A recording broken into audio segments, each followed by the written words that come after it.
Hi, everybody. So it's good to be here. It's my first time at Parallelnipolis. I've met a lot of people from Parallelnipolis at different conferences before, but really happy to be here. Thank you for the invite. So what am I going to talk about today? Uh, First, a little bit of context about myself, then we just quickly skim over the ideas of the self, the digital self. I will be then introducing the extended mind theory. I think it's something that's quite often overseen. And then we go more into discussion, the self versus digital self. We end up, of course, in a little bit also dystopian scenarios. And towards the end of the talk, we kind of try to get out of them, so what we can do or what we should be doing in order that things go in a more desired direction. So, as it was announced before by Mario, I'm part of a Swarm project. We are building, for those who don't know, we are building decentralized storage and communication for a self-sovereign society. And we say that our mission is to empower digital freedom by making data unstoppable. Why do we want to make data unstoppable? On the individual level is actually, yes, to reclaim privacy for the individual. On the, let's say, societal level, it's to also bring trust into the data economy. Kinda in this way, we kind of continue where the blockchain stops in terms of dealing with bigger data, with encrypted data, personal data, etc. Now, myself, I have a formal background in economics and a bit of cognitive science, just enough to be able to mention this at the conferences. And also, it was kind of like in this context, when I was researching that my topics were user modeling in serious games.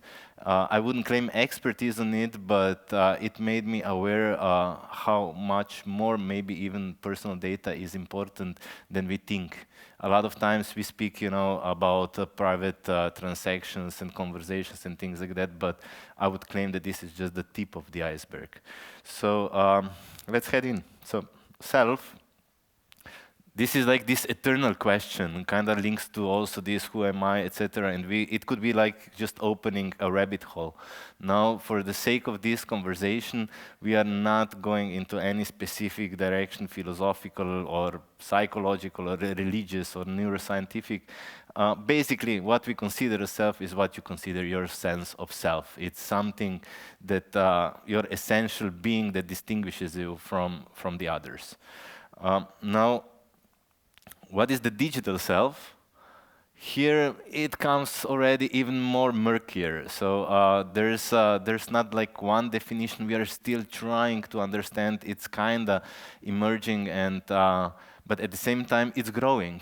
It's becoming more and more important. If 20 years ago the digital self was maybe just some fragments from forums and the data, the persona that we've been online, today there's more and more data sources, more and more data that's being accumulated about us.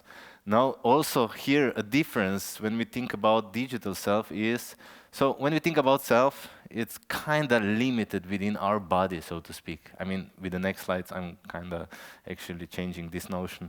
But with the digital self, it's fragmented. It's one could also say Facebook has a version of one digital self of me, and Google has another, and Twitter has a third one. All of those are incomplete, or all of those are bad. But at the same time, they're still being used to run simulations about me, to make predictions about me and conclusions, and how also directed towards me to affect my behavior. So it's fragmented, the digital self, and there's also one other very big difference compared to the self.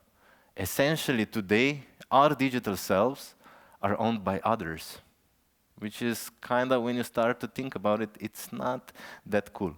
So here it's a good moment to also bring in the idea of the extended mind, and this was introduced by Andy Clark and David Chalmers in a landmark article. I think it was published in '98, so towards the end of the 90s. Basically, it says that the mind does not exclusively reside in our brain or even the body, but it's also about the connections that it makes to the environment. To give an example, what it's being presented in the paper is the story of two persons. One is a healthy person, the other one is suffering from Alzheimer, and both have the task to be, I think, at 5 p.m. in a New York museum. So the healthy person knows the way, can memorize it, she can get just on the subway and get to the museum, while the person suffering from Alzheimer has all the instructions written down on a piece of paper. The result is they both arrive to the museum. So in a way, the person suffering from Alzheimer extended their mind with the piece of paper. Now, if this sounds very similar to what we are experiencing today, so the paper was written end of 90s, there wasn't no Google Maps and things like that. Today, when we use Google Maps, we effectively do this. And maybe we can even, kind of feel like sense how we kind of shut off the location part of our brain, so to speak, to say it very loosely. We kind of give ourselves over to Google Maps, and we just go left, right, and go a little bit straight.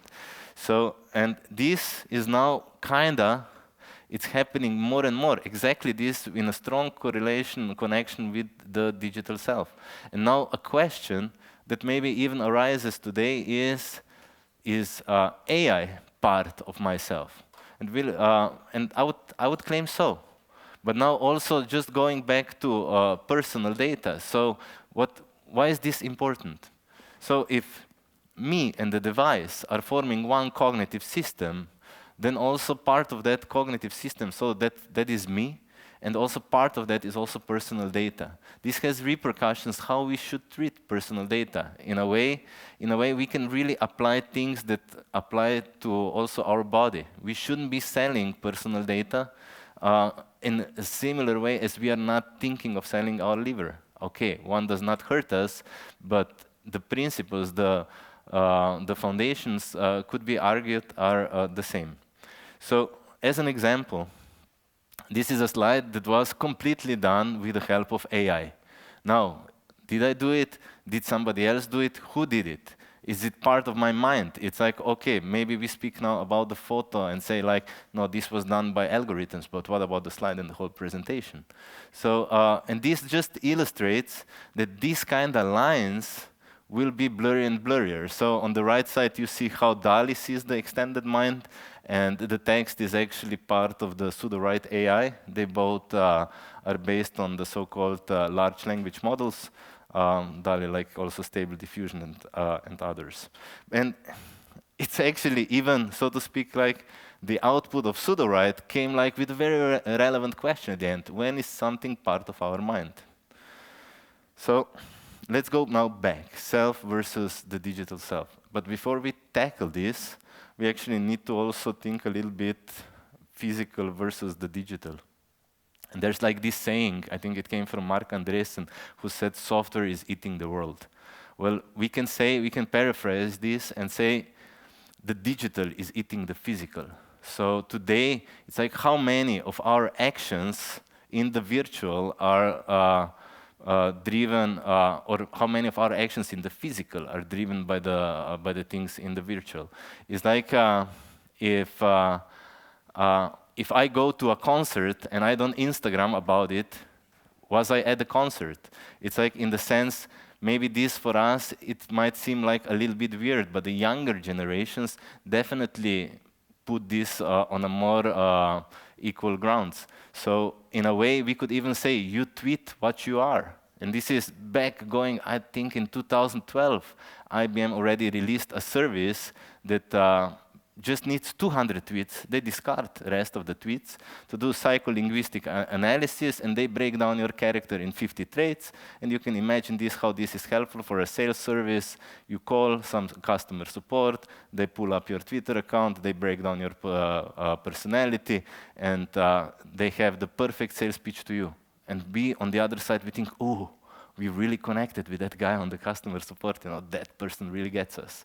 So there's going to be the other thing here, the recognition, what we need to do is, basically, it's going to become even bigger and bigger. We know that the digital is going to grow. We just heard like an excellent talk by Kai, where we see how basically people already are getting augmented by hardware. There's a new, the next big wave is also meant to be like BCI's brain-computer interfaces. When we think about EEG devices, etc., brain stimulation, it's like, it's getting quite sci-fi.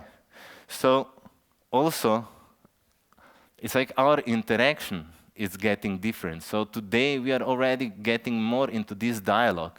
It's more like, I think just this week there was the news that Alexa, 30% of Alexa's actions are self-triggered, are not done anymore by the user, because there's like a sub-model in Alexa that's called Alexa Hunches, which analyzes our behavior and then it starts predicting. So it's like this is becoming even a dialogue, and it's also, it's not just about here that we say the, I don't know, Amazon is the big bad wolf. It's like also us as users are kind of, one could say, giving away our autonomy without even knowing. So we, for the sake of convenience.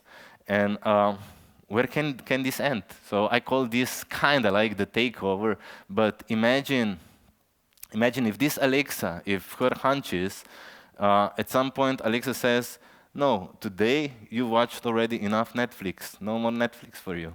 Or no, you cannot buy this book will harm your thinking. Or it's time to go to bed, lights out. Or you just ate too much, etc. What if these kind of things are basically driven by insurance companies and we kind of subscribe to this because we want to be healthy and fit? So where does it stop? It's like the question becomes, who owns you?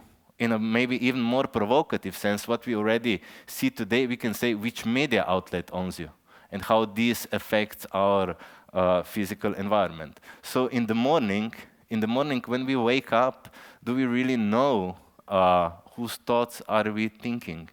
And here, essentially, what Harari also is saying, it's like that the main activity actually that's happening today from the government side, from the corporations, etc., and so forth, it's to hack our minds. So the irony is those who think that they are not vulnerable are the most. It's kind of the nature of these things. So if it's been successful by kind of, let's say, cultivating some thoughts and some beliefs, we don't notice this. And this is also a problem when we see like with the algorithms provided by YouTube and the social media. It's like one thing, we click on it and it just sends us down the path of some echo chamber. I think just today there's an article on BBC about teenage suicide that actually happened like this. You know, it first started with like just looking at Twitter, depression thoughts, and then it just went down the road of self-harm and anxiety and so forth. So is this our choice, or is that being done by somebody else? So in a way, what we are setting up ourselves is to actually be in the prison of the mind without even realizing that. So what we can do? The thing is, for starters, it's not just, it's like, it becomes so much apparent that if we acknowledge the vulnerability of our minds, in a way, you know, what we do today is we lock the doors of our homes, but we leave our minds wide open. So if we recognize this, it's kind of, on one side, if we get more philosophical, it gets a little bit more Socratic, you know, like slashing this double ignorance. I know that I don't know. So I know that I don't know what's happening in the world, but there's a bunch of news or things like that. So, but at the same time, we should lock our homes. This means we should restrict the access to our minds, and we should be in control, what gets in and what gets out. There cannot be full control. It's really difficult to do that, but we can. There are ways to do it. So in that sense, I would basically argue that reclaiming our privacy is also essential to reclaim our freedom, but not in the freedom sense, just in the freedom sense of the so-called negative liberty. So, but also in the sense of positive liberty, which deals more with self-expression, with us being who we are, with being self-determined beings. In a way, here comes my extended mind to the help, and the quote by Pseudo-Wright, I think it was actually, I was quite surprised to see it, I typed in some things and then basically AI kind of finishes. And it says, it's not about protecting what we have, but it's about protecting what we are. And I think this will become even more apparent in the future. So now, as for the final part, what we can do, essentially, we keep on doing what the cypherpunks set out to be. We write code, we develop things, but we should develop things with this awareness in mind. Decentralized technologies here are shifting the power centers. They're giving the power back to the individual, self-sovereign identities. And in that sense, also, when we speak, yes, about the blockchain, about decentralized storage. So Swarm, the good thing with Swarm is it's kind of like a cloud that it's not owned by anybody, but by everybody. And the data that I use, it's under my full control. But that's not enough. That's not enough. It's like one thing is to think about developing the infrastructure, but we also need to decentralize on levels above. So in that, for this reason, within Swarm, we do support initiatives like Fair Data Protocol, which is about data interoperability. It's, we support initiatives that go for data sovereignty and privacy. There's a project called FairDrive, which essentially enables developers on one side to build such solutions, but also users to profit. But all in all, I would say, as community, and here I'm really happy for places like Parallelny Polis, we just gotta push. We gotta push forward. So thank you all. Looking forward if there are any questions. Much, Gregor. Oh, thanks. Very intense, but short but intense. Thank you so much. Folks, do you have any questions? Are there any questions from the audience? Any comments or anything? We still have some time. Feel free. It's a lot of food for thought there, and it gives me anxiety a bit, to be honest. Like to imagine like the dystopia where our digital self is what can control us, but like, so that's, I see it as one of the things what's happening in Parallelny Polis here, the realization that the digital part of our world, or digital world in general, is getting so big and important, but we have the tools to make it uncontrollable, right? So like generally, what do you see now in the world? Do you feel that we are more heading towards the digital autocracy, or we have enough tools for the freedom? We still have to fight for them, but are we on the good track? So I would say we're actually a little bit behind. So I would say that the powers are on the other side of where we would like to see it. We see this, I would say, with this separation of society, with the info wars that's happening, that's basically affecting our mind. It's we see this, we see how helpless we are. So there's like this expression of confessional privacy. On one side, we speak and are aware of how privacy is important, but on the other side, we share more and more. And it's because it's not tangible, because we don't feel directly that it has consequences, but it does. So I would say we need to step up. Right, we need to fight more and develop more, build. Yes. Yeah. Thank you so much, Gregor. Thank you. If there is a. If people want to keep pushing, like you said, what's new in Swarm and how do they get involved? So yeah, it's a good question. With Swarm, we're just now in the middle of a big upgrade cycle. So the new storage incentive started to be rolled out. I would say this brings Swarm closer to the production use. So pieces are kind of here coming together. For those, also on the layer 2, through the Fair Data Society things that we support, the building blocks for developers are also there. The building blocks that kind of enable a rapid development of and deployment of the apps, but also still are aligned with the values such as privacy, data interoperability, data sovereignty. Now, to get involved, there are several ways. One thing is definitely conferences like that. Next stop is DEF CON, so this we are looking very much forward.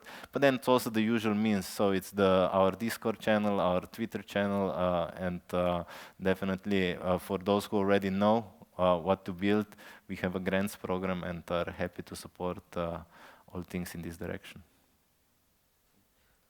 Thank you so much, Gregor. Thank you. Once again, and thank you for tuning in. Thank you.